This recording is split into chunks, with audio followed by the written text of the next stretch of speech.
Go Yeah, ahead. I think it's important. One of the things that I promoted quite heavily, especially after the George Floyd murder and some other things that have gone on, I've had friends really across the world. They would call and ask me, John, what about this? What I didn't understand, whether it's in Canada, even Dubai, and across the U.S. Friends of all races and colors and creeds. And I said, one of the things you have to do is we've got to listen. We've got to sit down, and if there's somebody that it's not incumbent upon them to school you and give you everything. There's stuff you have to do, but listen to their plight, listen to their experiences.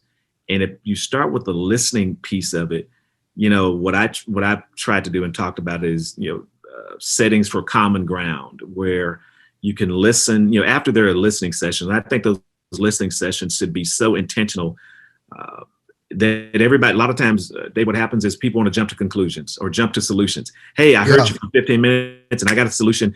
And that's the worst thing in the world. yeah, You can't solve this in 15 minutes. And you have to get into the heart and the psyche of what's been taught, what's been heard, what's been understood. Because can you imagine, if a person's grandfather and grandmother who they love dearly and parents have taught them one thing and they've been exposed to something, and now you're going to say you got to think differently about it. There has to be a really acutely thought out way of how do you bring those feelings and emotions into it. So listening helps. And then you work towards, let's have discussions about common ground. What can we agree upon? Because sometimes those things become antagonistic and it becomes a back and forth, and that doesn't really help. right, But I think you right. have to, there's certain things that have to be acknowledged. And one colleague or one friend was telling me that, yeah, we tried to do this and we were explaining some of the historical things that are fact based, and the person said, no, that's not right, that's not right, that never happened, that's distorted. When that happens, you got to take another tact. You got to go get objective fact. And I know in the day's time, sometimes fact is not fact is not fact. But I explained to them, and I'll use this example with you. I said, let's take a problem, and if you have a calculus problem, physics, engineering, algebra, geometry, very complex math problem, there are certain facts that you have to have. We all know that water freezes at 32 degrees Fahrenheit, except in Antarctica, maybe some little, it boils at 212. Pi is 3.14. All these facts that have been established, gravity is this and whatever. And people take those and plug those into those difficult equations. And it may take 5 or 6 people, but they have understanding of facts.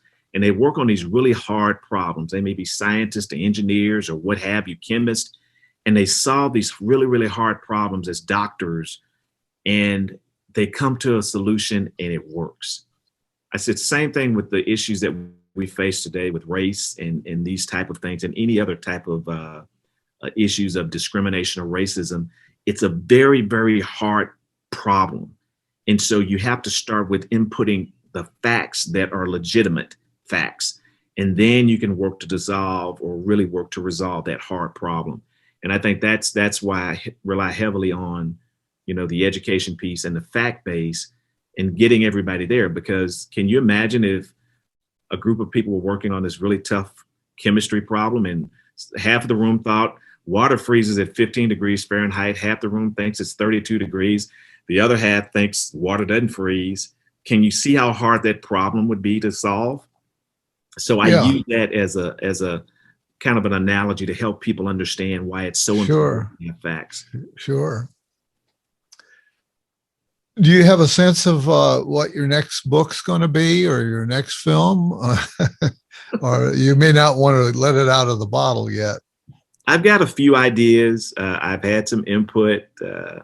I really want this book to get into as many hands as possible to start this conversation. I've had great feedback really from different places around the world and in the U.S. And if people could read it and understand, the book is about my life, but it shows how it plays into the broader picture. The documentary is about a group of people, this subset, Black men and what they go through, and that's why I titled them the same thing. But what I'd hope to do is get that message out, and then I want to come back. I've got a couple of ideas for a couple of books, and I got an idea for a new film. but still trying to get the right cadence in my head and to figure out what's going to be the most effective and the most efficient. So things that are passions of my heart, I think they work best because as you listen to me today, I'm speaking from my heart. I mean, this Yeah. is not scripted. It's what I believe with all my fiber. And I want to make sure I pour that into the world.